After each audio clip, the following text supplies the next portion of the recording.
بسم الله الرحمن الرحيم. Bismillahirrahmanirrahim. Assalamualaikum warahmatullahi wabarakatuh. Innal hamdalillah nahmaduhu wa nasta'inuhu wa nastaghfir wa na'udzu billahi min shururi anfusina wa min sayyiati a'malina. May yahdihillahu fala mudilla lahu wa man yudlil fala hadiya lahu. Asyhadu an la ilaha illallah wahdahu la syarika lahu wa asyhadu anna Muhammadan 'abduhu wa rasuluh. Allahumma shalli wa sallim wa barik ala nabiyyina Muhammadin wa ala alihi wa sahbihi wa man tabi'ahum bi ihsanin ila yaumiddin. Ya ayyuhalladzina amanu taqullaha haqqa tuqatih wa la tamutunna illa wa antum muslimun. Ya ayyuhan nasu taqu rabbakumul ladzi khalaqakum min nafsin wahidah wa khalaqa minha zawjaha wa batha minhuma rijalan katsiran wa nisaa'a wattaqullaha alladzi tasaaluna bihi wal arham innallaha kana 'alaykum raqiba. Ya ayyuhalladzina amanu taqullaha wa qulu qawlan sadida yuslih lakum a'malakum wa yaghfir lakum dhunubakum wa man yuti'illaha wa rasulahu faqad faza fawzan 'azima. Wa ba'd, fa inna asdaqal hadithi kitabullah wa khairal hadi Muhammadin sallallahu alaihi wasallam wa inna syarral umur muhdatsatuha wa kullu muhdatsatin bid'ah wa kullu bid'atin dhalalah wa kullu dhalalatin finnar.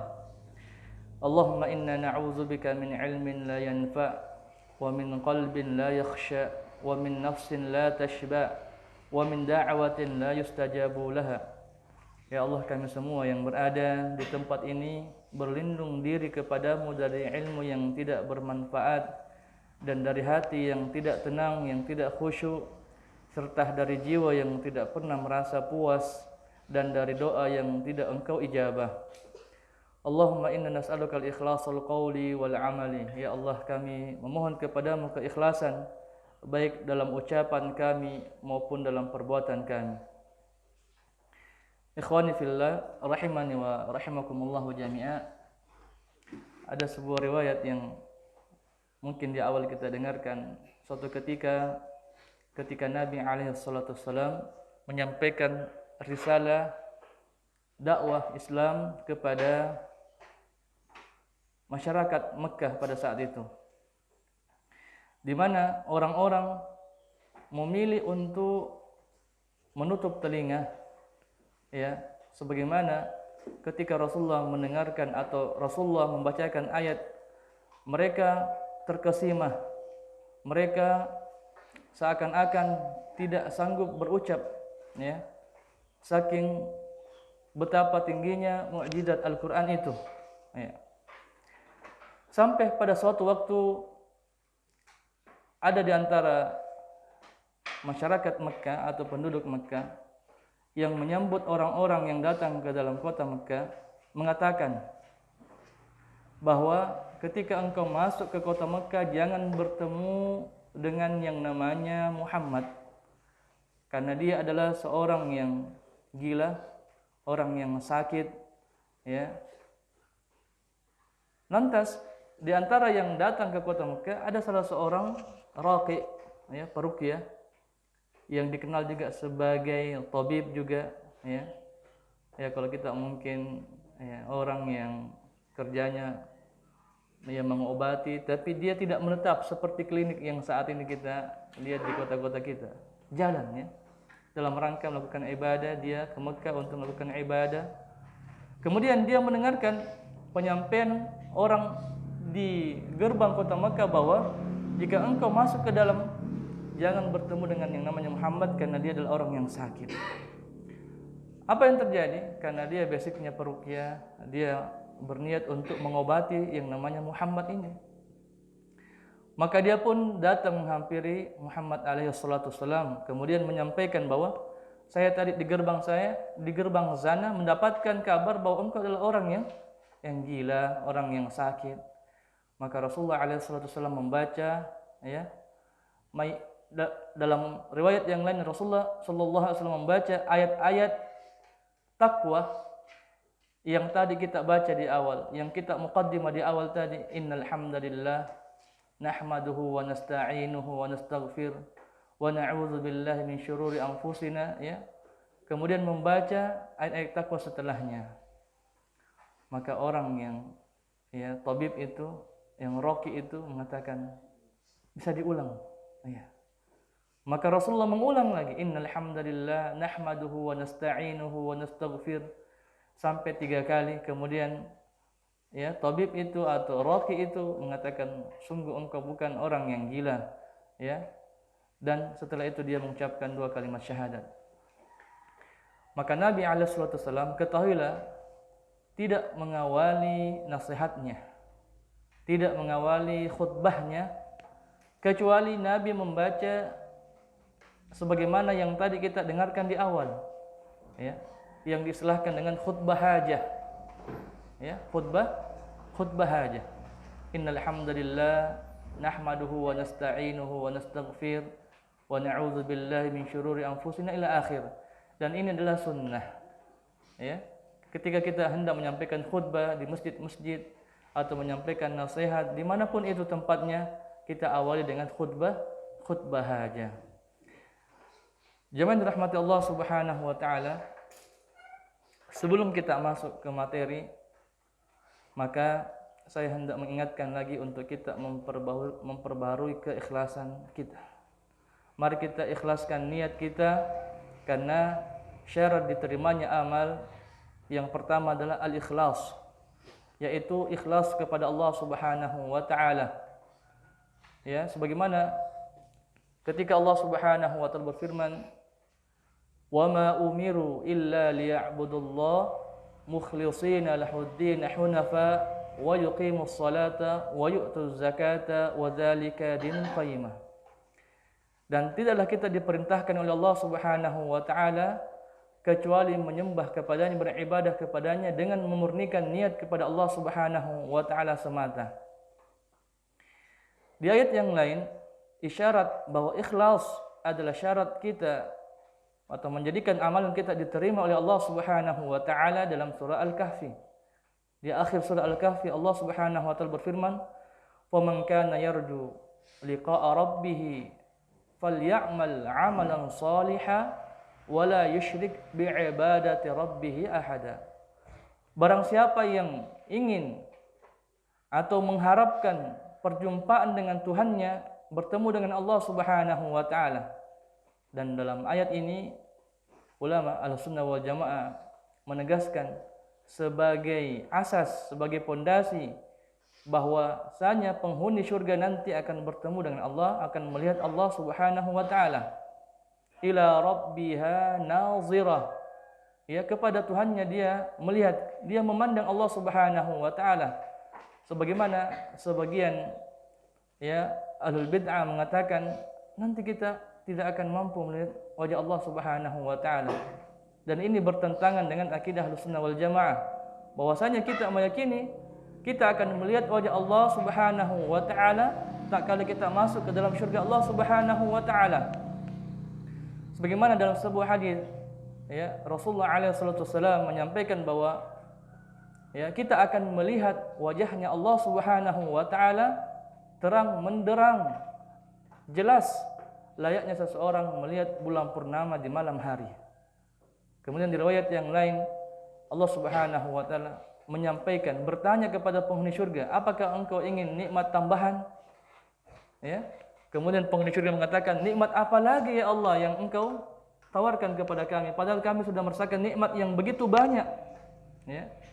Kemudian Allah Subhanahu wa taala kembali bertanya, apakah engkau ingin nikmat tambahan? Ya. Maka setelah itu Allah Subhanahu wa taala membuka sitarnya, memperlihatkan wajahnya. Saking nikmatnya menatap wajah Allah Subhanahu wa taala dalam riwayat tersebut, sampai-sampai kenikmatan syurga yang dirasakan sebelumnya tidak ada apa-apanya ketimbang melihat wajah Allah Subhanahu wa taala.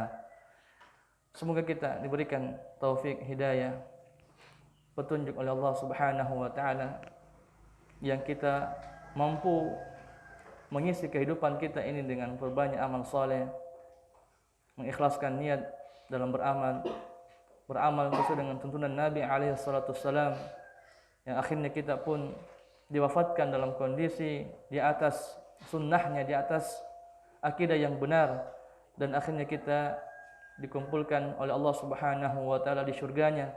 Sebagaimana kita dikumpulkan di tempat ini, kita berharap semoga Allah Subhanahu wa taala kembali mengumpulkan kita di dalam surga yang tertinggi di akhirat nanti. Ikhwani fillah rahimani wa rahimakumullah jami'a. Itu yang pertama. Jadi mari kita ikhlaskan niat kembali ya. Karena syarat diterimanya ibadah adalah ikhlas ya. Sebagaimana kalau kita beribadah meniatkan dengan niat yang lain, maka sia-sialah ibadah kita. Iya. Sebagaimana hadis Nabi alaihi salatu wasallam ya, dalam sebuah hadis qudsi mengatakan, man amila amalan, siapa yang melakukan sebuah amalan, sebuah ibadah, asyraka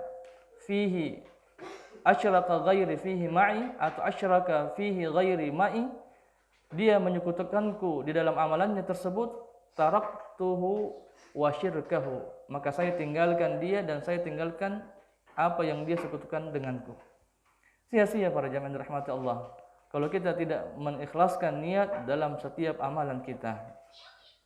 Yang kedua, mari kita niatkan bahwa menuntut ilmu dalam rangka mengangkat kejahiliaan yang ada dalam diri kita. Mengangkat kejahiliaan adalah diantara niat ikhlas. Iya. Kita berniat menuntut ilmu, setelah ini kita sampaikan ilmu tersebut. Yang tadinya kita tidak tahu, setelah tahu, kemudian kita mengamalkan dari ilmu yang kita dengarkan, yang kita dapatkan tersebut. Karena sebagian fenomena penuntut ilmu, ketika dia menuntut ilmu tidak meniatkan untuk mengangkat kejahilan pada dirinya. Sebatas untuk mencatat, sebatas untuk mendengarkan, sebatas untuk menghafal, akan tetapi dia tidak meniatkan bahwa setelah saya mendapatkan ilmu ini, saya mau amalkan. Padahal ilmu itu tujuannya untuk diamalkan. Bagaimana perkataan atau syair ya? Al-ilmu bilal amal kasyajara bilas samar. Ilmu itu ketika tidak diamalkan seperti ibarat pohon yang tidak berbuah, tidak mendatangkan faedah. Ya, oleh karena itu kita niat untuk mengangkat kejahilan, mengangkat kebodohan yang tadinya kita tidak tahu, kemudian kita tahu, maka kita amalkan ilmu tersebut. Karena perbedaan orang yang tahu dan orang yang tidak tahu ada pada pengamalannya. Sebagaimana Allah Subhanahu wa taala menegaskan dalam Al-Qur'an, "Qul," katakanlah wahai Muhammad, hal yastawil ladzina ya'lamuna wal ladzina la ya'lamun. Apakah sama orang yang tahu dan orang yang tidak tahu? Pasti beda.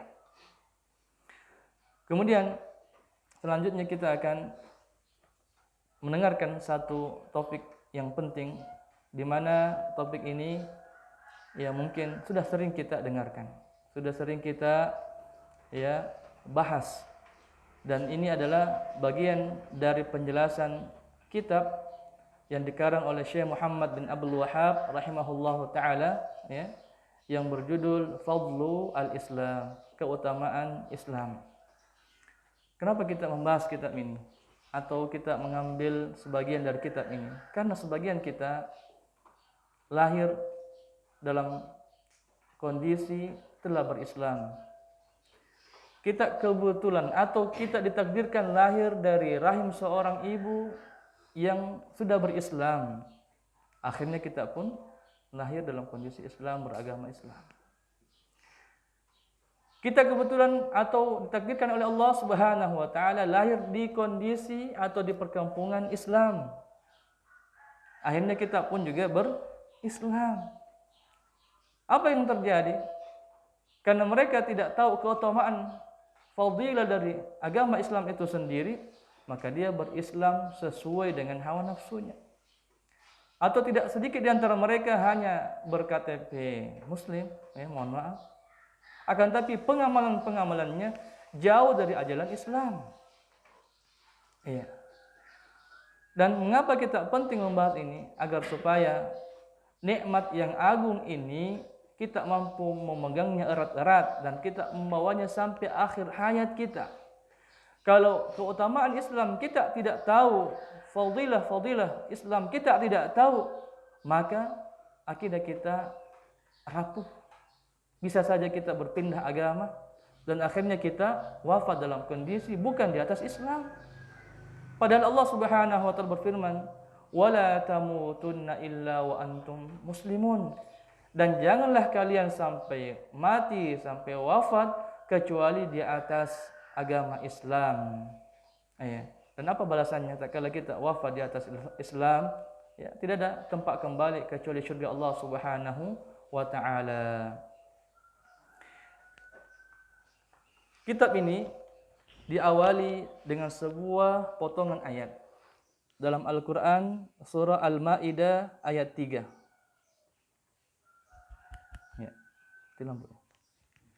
Al-Maidah ayat 3. Allah Subhanahu wa taala berfirman terkait dengan keutamaan Islam, yaitu surah Al-Maidah ayat 3.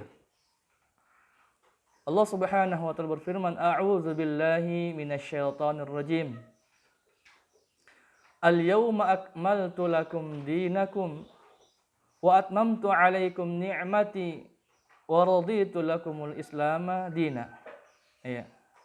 Yang artinya, pada hari ini telah kusempurnakan untukmu agamamu dan aku telah cukupkan kepadamu nikmatku dan aku ridha agama Islam sebagai agamamu.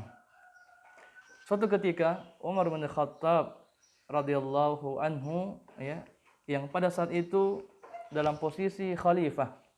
Umar bin Khattab khalifah yang kedua yang menggantikan Abu Bakar As-Siddiq radhiyallahu anhu. Dikalanya memimpin umat Islam, Umar bin Khattab didatangi oleh salah seorang Yahudi. Kemudian orang Yahudi tersebut mengatakan, "Ya khalifatal muslimin, wahai khalifah, ada satu ayat di dalam Al-Qur'an yang sekiranya ayat tersebut turun kepada agama kami, lattakhadna dzalikal yauma 'ida, maka kami akan jadikan hari di mana turunnya ayat tersebut sebagai hari raya." Kemudian Umar bin Khattab bertanya, "Ayat apakah itu?" Maka orang Yahudi tersebut membaca ayat yang barusan kita bacakan. "Al-yawma akmaltu lakum dinakum wa atmamtu 'alaikum ni'mati wa raditu lakumul Islam madinah." Yang dimana ayat ini turun juga pada hari-hari di mana detik-detik perpisahan Rasulullah alaihi salatu wasallam dengan umatnya, pada haji perpisahan. Di mana pada saat itu ketika Nabi membaca ayat ini, Abu Bakar As-Siddiq menangis dalam sebuah riwayat. Menangisnya karena Abu Bakar mengetahui bahwa ketika agama ini sudah sempurna, maka orang yang membawa risalah agama ini akan dipanggil oleh Allah Subhanahu wa taala. Ada isyarat bahwa Rasulullah akan dipanggil, akan meninggal, akan kembali kepada Allah Subhanahu wa taala. Oleh karenanya, ayat ini adalah ayat yang mulia yang harus kita pegangi, yang harus kita jadikan pijakan bahwa cukuplah agama Islam adalah agama yang Allah Subhanahu wa taala titipkan kepada kita, tidak lain adalah agama yang sempurna. Ulama menjelaskan ayat ini, "Al-yawma akmaltu lakum dinakum." Aku telah sempurnakan bagi kalian agama kalian. Dan kesempurnaan agama Islam nampak dalam sisi zahir dan batinnya. Sisi zahirnya, kesempurnaan agama Islam ini bisa diamalkan di mana saja, tidak terikat di tempat tertentu. Agama Islam ini bisa diamalkan di suku mana saja. Ya. Sempurna bisa diamalkan di setiap tempat, bisa diamalkan di setiap daerah. Ya. Adapun yang tidak sempurna, mungkin dia bisa diamalkan di sebagian tempat yang tertentu saja. Sekiranya Islam ini tidak sempurna para jamaah, kita tidak akan melihat bagaimana indahnya seseorang beribadah di kota Belopah. Kita tidak akan melihat bagaimana indahnya atau semangatnya penuntut ilmu di kota Belopah.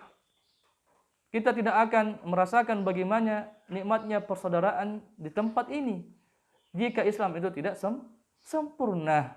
Namun karena Islam itu sudah sempurna, maka semua jajaran, semua tingkatan, semua tempat, dan dimanapun, di waktu apapun itu, semua bisa menerimanya.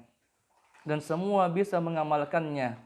Dan semua bisa menjalankannya sesuai dengan tuntunan yang Allah Azza wa Jalla berikan dan Rasulnya alaihi salatu wassalam sunnahkan.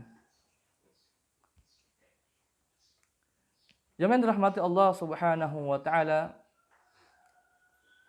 sisi kesempurnaan yang lain atas agama Islam, seluruh perkaranya sudah diatur. Mulai dari yang kecil sampai yang terbesar. Ya. Kita masuk kamar mandi, ada tuntunannya. Mendahulukan kaki kiri, keluar kamar mandi, ada tuntunannya. Mendahulukan kaki kanan, ada doa-doanya. Ya. Kemudian di amalan atau di kondisi yang lain, hatta perkara bersin pun ya diajarkan tuntunannya, ada doa-doanya. Kita mengucapkan alhamdulillah, kemudian yang mendengarkan menjawab ya yarhamukallah, kemudian yang bersin kembali menjawab yahdikumullah wa yuslih balakum. Ini adalah perkara yang sederhana menurut sebagian orang, tapi agama Islam sudah mengaturnya jauh-jauh hari sebelum datangnya kita. Ya, subhanallah. Seluruh perkara, dari perkara yang kecil maupun yang besar, baik yang perkara diremehkan sebagian manusia atau dianggap penting oleh manusia, sudah tercatat, sudah tertulis dalam syariat agama Islam, mulai dari yang kecil sampai yang besar.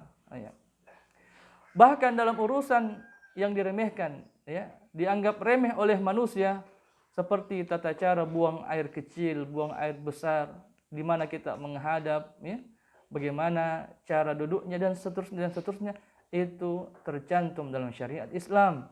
Dan inilah bentuk kesempurnaan agama Islam. Dan jangan sampai dia mengatakan, ya, gitu. Tidak ada hikmahnya, tidak ada fungsinya bahwa kita masuk masjid kaki kanan, keluar kaki kiri, ya, menghadap kiblat ketika buang air besar, ya. Ini tidak ada hikmahnya, tidak para jamaah. Semua yang Allah telah tentukan dan Rasulnya sunnahkan, semua memiliki hikmah. Sebagaimana Allah Subhanahu wa taala berfirman, wa huwal alimul hakim. Dialah Allah yang maha tahu dan maha bijaksana. Dia tahu. Ya, cuma kata penyair, ilmuhu min ilmihi wa jahluhu min jahlihi. Bedanya orang tahu yang tahu dan tidak tahu orang yang tidak tahu. Ya, paham para jamaah? Ya. Taunya orang yang tahu dan tidak taunya orang yang tidak tahu, hikmahnya berbeda-beda. Ya. Kalau kita sudah mengetahui ilmunya, sudah mengetahui dalilnya, maka kita tentu akan tahu apa maksud dari Allah Subhanahu wa taala menurunkan syariat ini. Dan orang yang tidak tahu bertambahlah kejahiliannya karena dia tidak memiliki ilmu dan mengatakan bahwa semua ini tidak ada manfaatnya, tidak ada hikmahnya. Ya, subhanallah. Yang dirahmati Allah Subhanahu wa taala. Jadi kesempurnaan agama Islam, tidaklah Allah melakukan suatu keadaan atau mendatangkan sebuah keadaan kecuali di dalamnya ada hikmah. Contoh, tadi kita perkiraannya ke sini itu jam 8.30 karena disangkanya ya jam 9 kita akan mulai muhadharah. Tahu-taunya baru saya lihat jadwal ternyata mulai jam 10. Apa hikmah di antara cepatnya datang ke sini? Ya kita bisa bertukar pendapat, saling memberikan nasihat kepada ikhwah yang lain, ya. Kita saling mensupport, kita saling mendukung, membicarakan apa-apa saja yang bermanfaat untuk perkembangan dakwah di tempat kita. Itulah hikmahnya. Ya. Coba sekiranya kita datang langsung taklim, maka kita tidak akan ngobrol-ngobrol seperti itu. Ya. Dan nasihat kata ulama, kalau toh kita tidak tahu hikmahnya, jangan dipaksakan untuk mencari hikmahnya. Memang semua ada hikmahnya, tapi tidak semua kita harus tahu apa hikmah di balik itu. Yang jelas akidah kita, pemahaman kita, dialah Allah Subhanahu wa taala Al-Halimul Hakim. Dialah Allah yang Maha tahu, ya, dan dialah Allah yang Maha bijaksana. Kemudian bentuk kesempurnaan agama Islam adalah adanya rukhsah, keringanan dalam menjalankan syariat Islam. Mengapa di agama yang lain banyak orang sampai kumpul dulu kemudian nikah? Ya. Dan itu diadopsi dengan kebiasaan pemuda-pemudi kita dengan istilah kumpul kebo, ya. Apa jemaah? Kumpul kebo itu mungkin tidak masyhur di tengah kita, tapi di kota-kota kumpul kebo itu masyhur. Pasangan laki-laki dan perempuan, ya, belum ada ikatan nikah, kumpul sama-sama. Ya, kumpul kebo, layaknya kerbau yang kumpul. Bebas mau apa saja. Dan ini kebiasaan orang di luar agama Islam. Untuk apa? Untuk mereka memastikan cocok dulu baru nikah. Kalau tidak cocok, ya meskipun sudah ada anak, ya apa-apa. Ya. Antum sering dengar bahwa si fulan, ya, artis ini atau pemain bola ini ternyata sudah ada anaknya. Padahal belum nikah-nikah, ya. Itulah bentuk kekurangan agama yang lain. Karena kenapa, para jamaah?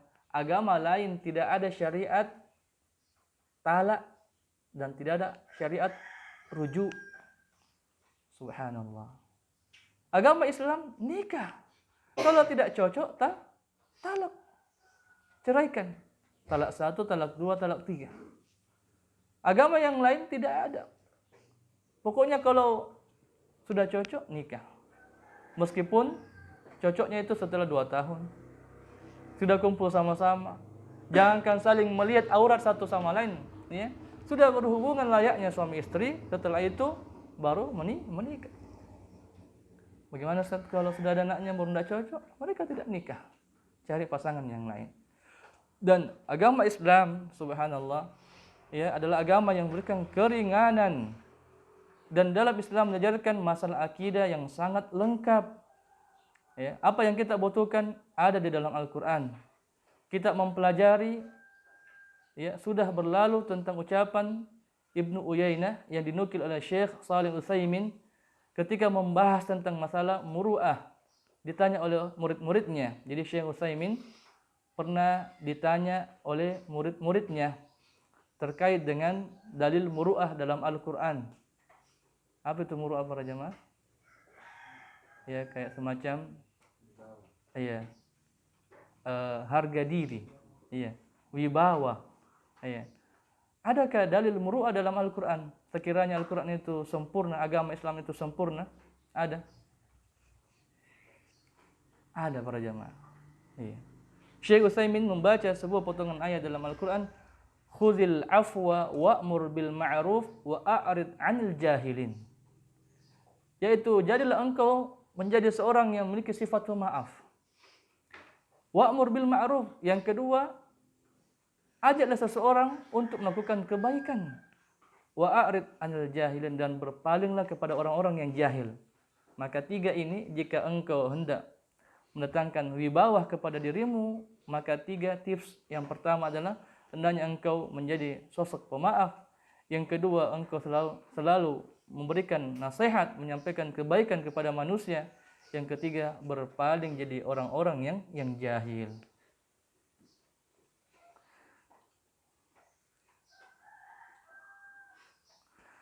Oleh karenanya, penulis di sini menjelaskan bahwa tidak ada satupun ayat dalam Al-Quran kecuali betul-betul adalah sebuah tuntunan yang tidak ada kesia-siaan dalamnya.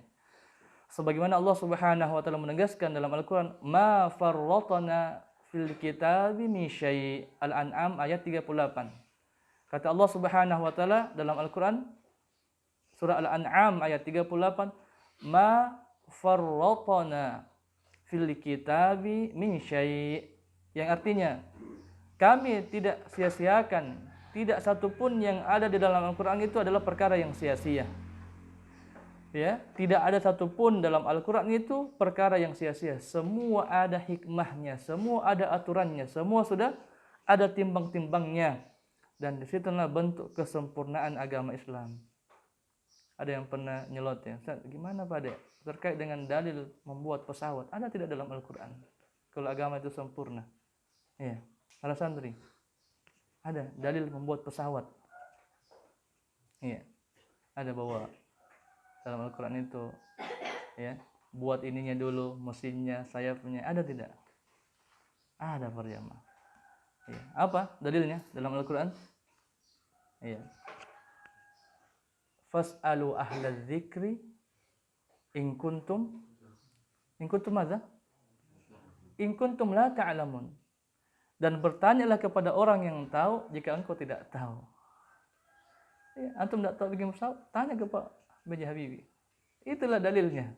Antum nggak tahu bikin donat, bertanya kepada orang yang tahu bikin donat. Maka itulah dalilnya.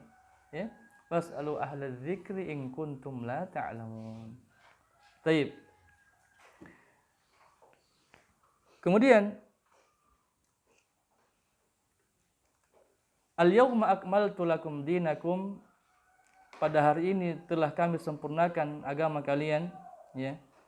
Jadi agama yang dimaksudkan di sini jamaah yang dirahmati Allah adalah agama Islam, yaitu agama yang dibawa oleh Muhammad sallallahu alaihi wasallam. Ya. Dan agama tersebut adalah agama yang sempurna. Ya, silahkan dibandingkan dengan agama yang lain. Ya, seperti Yahudi, Nasrani, Buddha, Hindu dan apapun agama yang kita dapatkan. Ya.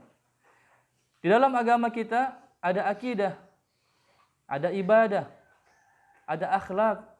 Semua sudah diatur oleh Allah Subhanahu wa taala. Baik akhlak terhadap guru, akhlak terhadap murid, akhlak terhadap orang tua, dan semua sudah diatur oleh Allah Subhanahu wa taala. Iya.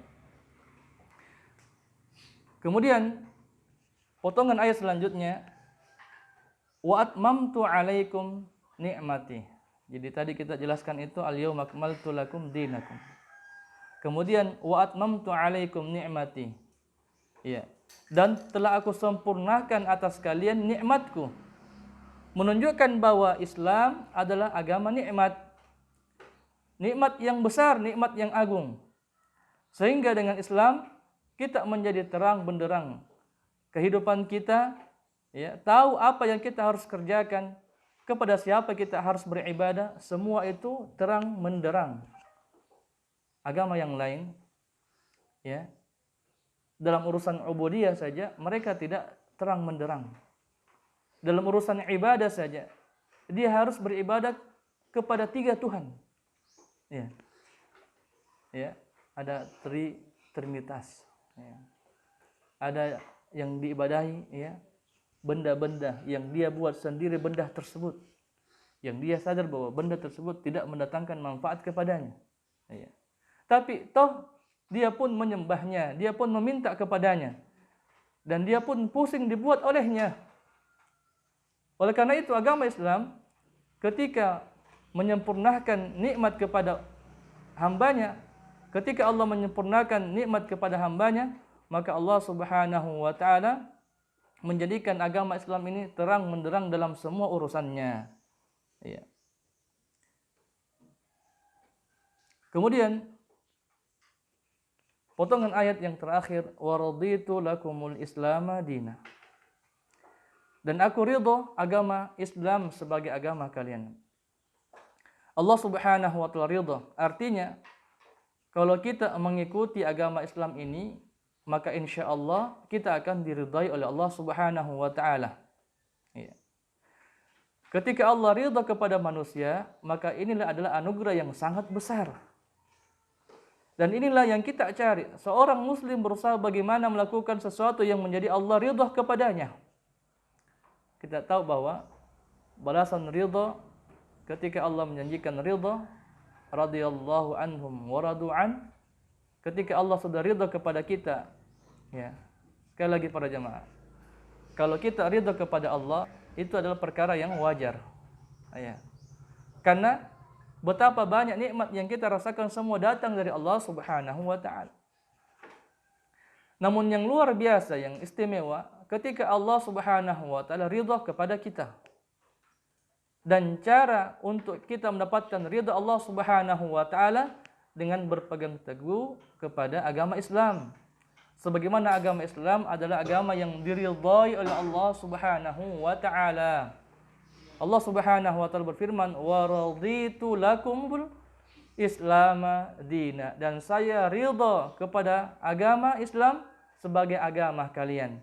Tak kala kita mengikat diri di atas agama Islam, maka kita pun otomatis mendapatkan ridha Allah Subhanahu wa taala. Yang ridha ini balasannya para jamaah surga. Iya. Sebagaimana di ayat yang lain, as-sabiqunal awwalun minal muhajirina wal ansar walladzina tabauhum bi ihsan radhiyallahu anhum wa radu an wa adda lahum jannatin tajri tahtaha al-anhar khalidina fiha abada zalikal fawzul azim. Yang artinya bahwasanya orang-orang terdahulu dari golongan muhajirin dan ansar, yaitu sahabat radhiyallahu anhum ajma'in, walladzina tabauhum bi ihsan, dan orang-orang yang mengikuti mereka dengan baik, mengikuti akidah para sahabat, mengikuti bermanhaj dalam beragama, mengikuti muamalah, mengikuti cara ibadah, maka orang-orang yang mengikuti sahabat dengan baik balasannya adalah radhiyallahu anhum wa radu'an. Ketika Allah ridha kepada kita, maka balasannya wa'adda lahum jannat, dijanjikan kepada mereka surga-surga yang mengalir sungai-sungai di bawahnya, mereka kekal di dalamnya, dan itulah kemenangan yang sebenarnya, itulah kemenangan yang agung. Oleh karena itu, kita penting, wajib mengejar ridha Allah Subhanahu wa taala, karena ridha Allah Subhanahu wa taala akan menyelamatkan kita di dunia dan di akhirat. Dan untuk meraih ridha Allah dengan cara berpegang teguh di atas agama Allah Subhanahu wa taala. Dan kalau kita mencari agama yang lain, maka Allah tidak ridha. Maka Allah Subhanahu wa taala tidak akan ridha, tidak menerima dari apa yang kita lakukan. Meskipun betapa baiknya seseorang, betapa besarnya bantuannya, betapa luar biasanya dermawannya, namun dia bukan di atas agama Islam, maka Allah tidak ridha kepadanya. Ya. Tahukah kita sebagaimana Allah Subhanahu wa taala berfirman dalam Al-Qur'an surah Ali Imran ayat 50 ayat 85. A'udzu billahi minasyaitonir rajim. Wa may yabtaghi ghairal islami dina falan yuqbala min wa huwa fil akhirati minal khasirin. Barang siapa yang mencoba berupaya mencari agama selain dari agama Islam, dia tidak berakidah sebagaimana akidah yang dibawa oleh Rasulullah SAW. Dia tidak mengimani apa yang dibawa oleh syariat yang dibawa oleh Rasulullah SAW. Maka apapun kebaikannya itu, falan yuqbalu min. Allah tidak menerima amalan-amalannya. Di ayat yang lain dijelaskan bahwa ketika orang-orang kafir beramal, dalam ayat wa qadimna ila ma amilu wa qadimna ila ma amilu wa qadimna amalan wa qadimna ila man amilu amalan faj'alnahu haba'an mansura. Di akhirat nanti mereka orang-orang kafir dipanggil, didatangkan semua amalannya yang banyak itu ketika di dunia. Akan tapi amalannya itu seperti debu yang berterbangan, tidak ada yang tersisa. Oleh karena itu, semua kebaikan jika tidak memenuhi syarat Islam, maka Allah tidak akan menerimanya. Ketika tauhid ini bukan jadi landasan sebuah kebaikan dalam sebuah ibadah, maka amalan tersebut tidak Allah terima. Kemudian setelah itu, ya, kata Allah Subhanahu wa taala, wa huwa fil akhirati minal khasirin. Maka jadilah dia di akhirat nanti menjadi orang-orang yang merugi. Ya, para santri, ya, sudah yakin tentang nikmat Islam? Ya. Sudah siap pertahankan agama Islam? Ya. Sudah jelas, sudah nampak bagaimana nikmatnya Islam? Ya. Kalau kita dengarkan secara kesimpulan bahwa agama Islam ini adalah agama yang membuat amalan kita diterima oleh Allah Subhanahu wa taala. Agama Islam ini membuat kita diridhai oleh Allah Subhanahu wa taala. Agama Islam ini sudah sempurna semua amalan-amalannya, mulai dari bangun tidur sampai kita tidur kembali, semua sudah sempurna. Masakah kita masih ragu dengan agama Islam? Oleh karena itu, ya, karena dia sudah menghabiskan umurnya di atas sebuah agama yang tidak diridhai oleh Allah Subhanahu wa taala, mungkin di situ dia beramal, memberikan makan orang miskin, menyumbang anak yatim dan seterusnya, tapi bukan di atas agama yang diridhai oleh Allah, sehingga tidak diterima amalan-amalannya tersebut dan di akhirat dia menjadi orang-orang yang merugi. Kemudian kita pindah di ayat yang kedua. Jadi ayat yang pertama yang ditulis oleh Syekh Muhammad bin Abdul Wahhab terkait dengan keutamaan Islam adalah ayat di surah Al-Maidah ayat 3. Ayat yang kedua sebagai penjelasan tentang keutamaan Islam yaitu Al-Quran surah Yunus ayat 104. Beliau mengatakan, ya, wa qaulullahu ta'ala qul ya ayyuhan nas in kuntum fi syakkim min dini fala a'budu alladhi ta'buduna min dunillah walakin a'budullaha alladhi yatawaffakum wa umirtu an akuna minal mu'minin.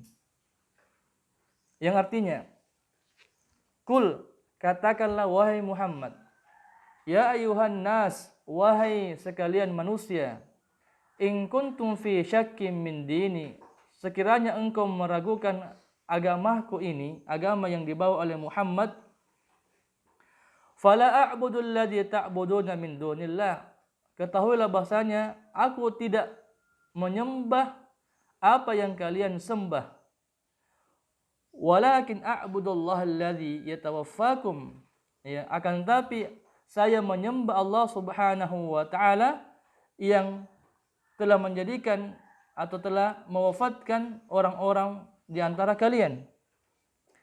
Ketahuilah para jamaah yang dirahmati Allah Subhanahu wa taala, dalam ayat ini ulama menjelaskan bahwa di antara bentuk kesempurnaan keutamaan Islam, Allah Subhanahu wa taala tidak butuh terhadap manusia. Tidak butuh terhadap hamba-hambanya. Betapa atau bagaimanapun banyaknya seseorang yang beriman kepada Allah Subhanahu wa taala, itu tidak akan mengangkat ketinggian Allah Subhanahu wa taala.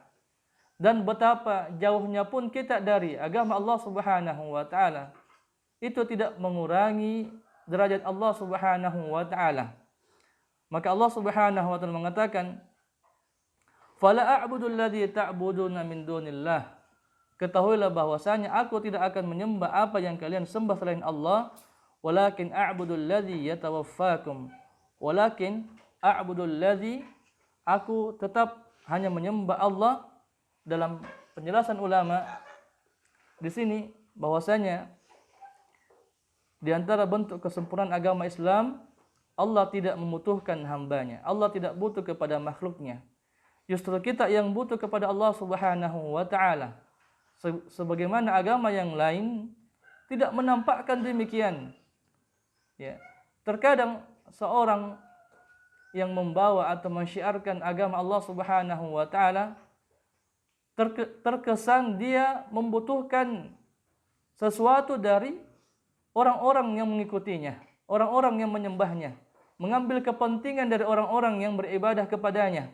Akan tetapi agama Islam tidak.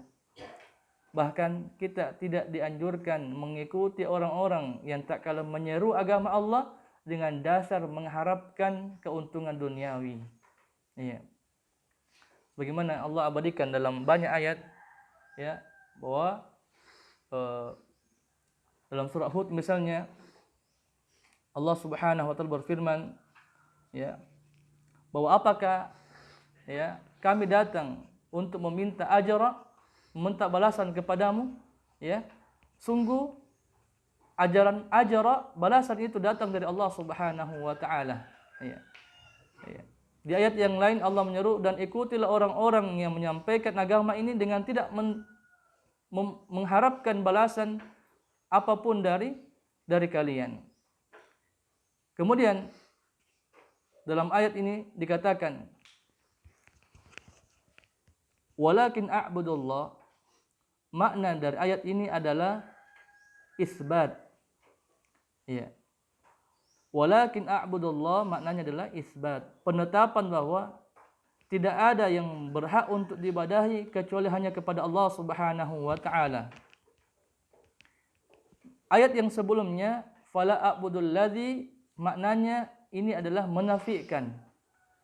Tidak ada yang berhak kita ibadahi. Kemudian walakin a'budullah, akan tapi saya hanya menyembah Allah, maknanya adalah isbat. Ulama menjelaskan dalam kalimat tauhid ada dua rukunnya.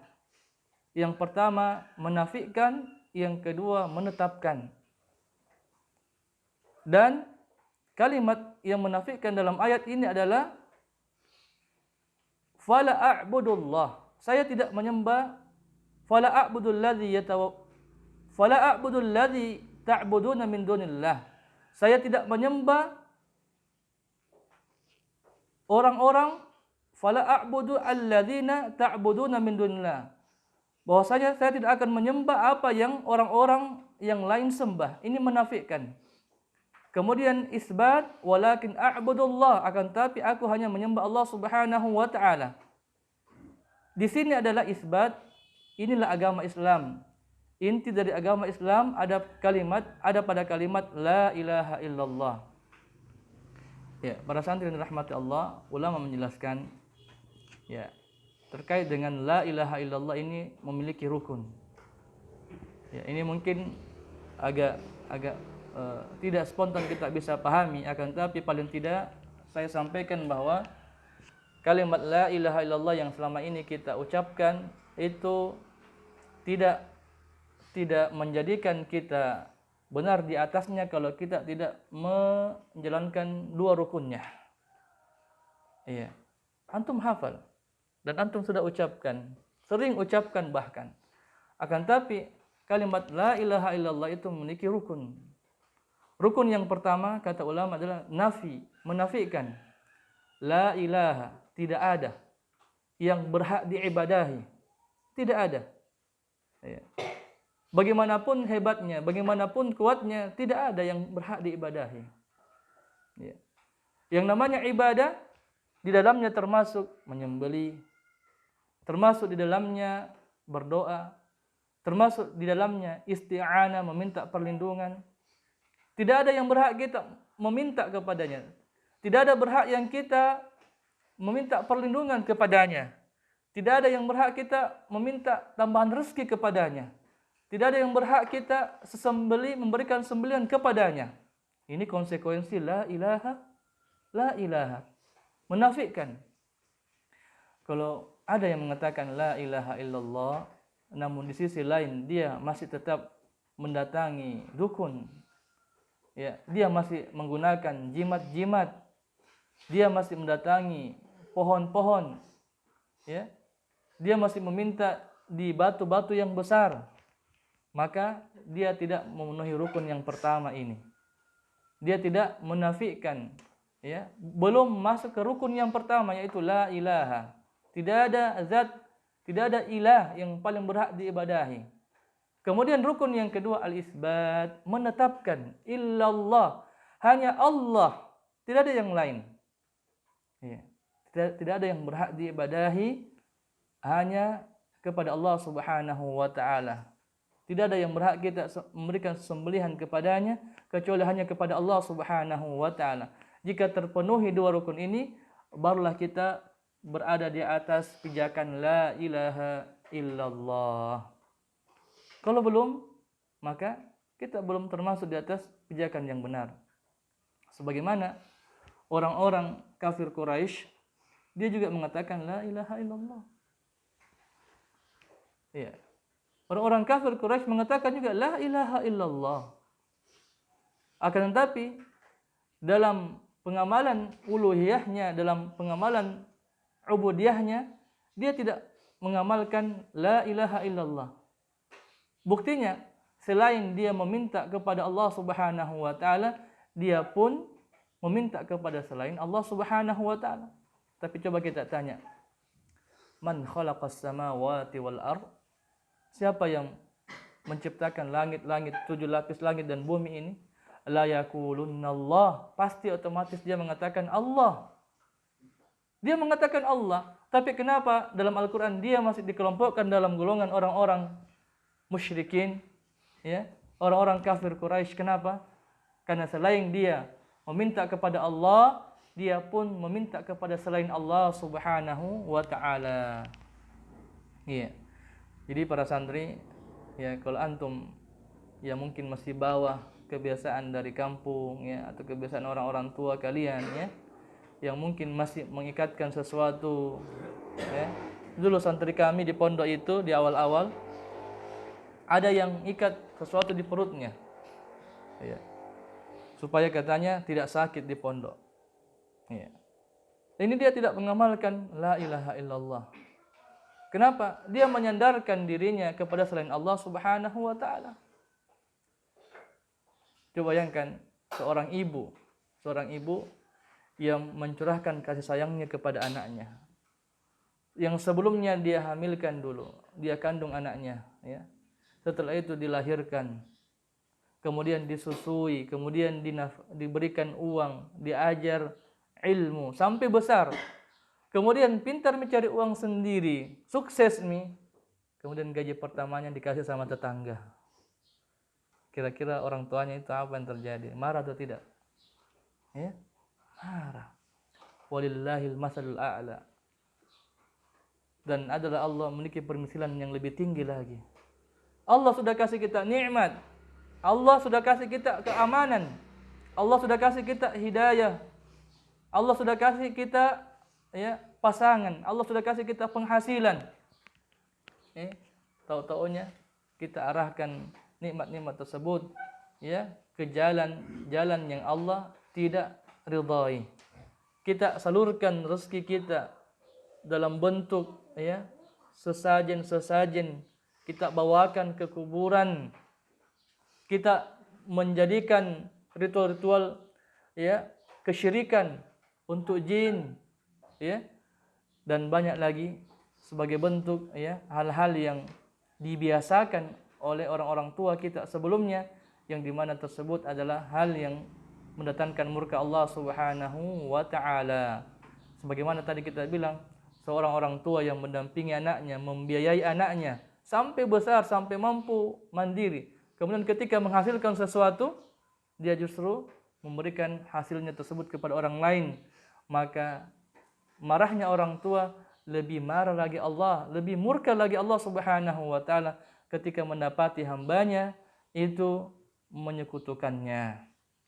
Dan Allah Subhanahu wa taala menyampaikan bahwa la in asyrakta la yahbatanna 'amaluk wa la takunanna minal khasirin. Jika engkau sampai kepada derajat itu, engkau menyekutukan Allah, tidak mengisbatkan bahwa tidak ada sesembahan yang paling berhak diibadahi hanya kepada Allah, engkau masih berharap bantuan dari selain Allah, maka engkau akan menjadikan amal-amalmu akan menjadi rusak.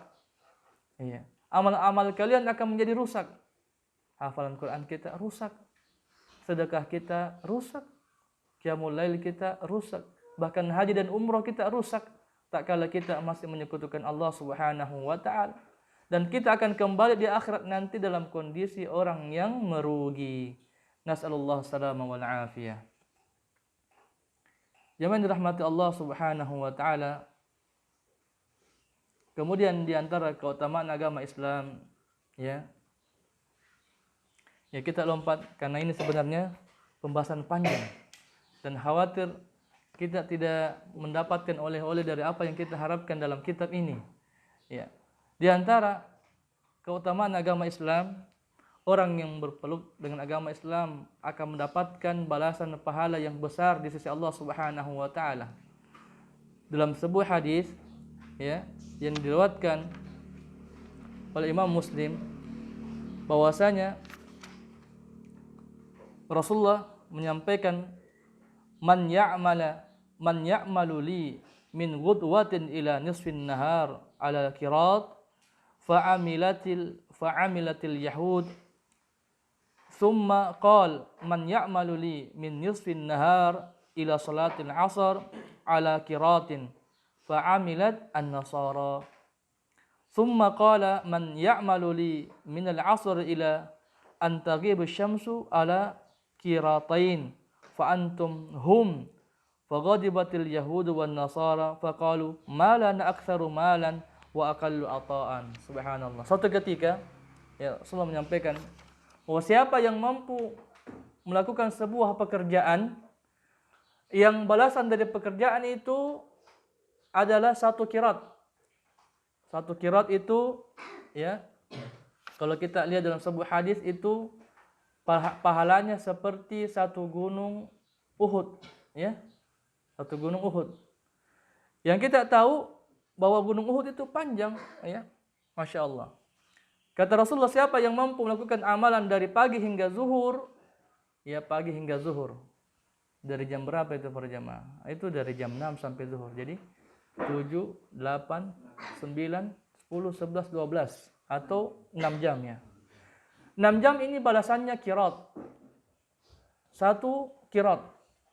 Kemudian Nabi menyampaikan lagi, siapa yang mampu beramal dari zuhur hingga asar, ya.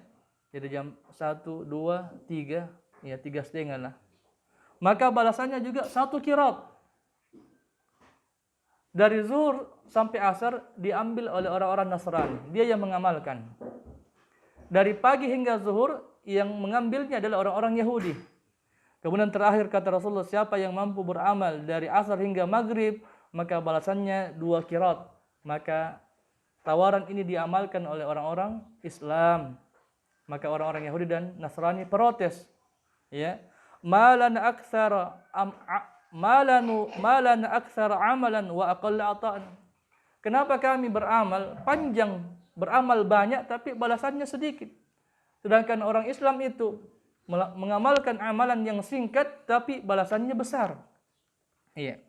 Qal hal naqastukum min haqqikum? Qalu la. Qala fadzalika fadli utihi man asya. Ya, dikatakan demikian Allah Subhanahu wa taala memberikan keutamaan kepada siapa yang Allah kehendaki saja. Jadi kita ulang para jamaah, ibarat ada seorang pekerja bangunan, ya, buruh. Buruh ini bekerja dari pagi hingga siang. Hanya mendapatkan misalnya 100.000, ya, dari pagi hingga siang. Kemudian buruh yang kedua beramal dari siang hingga asar, ya. Juga diberikan upah sebanyak 100.000.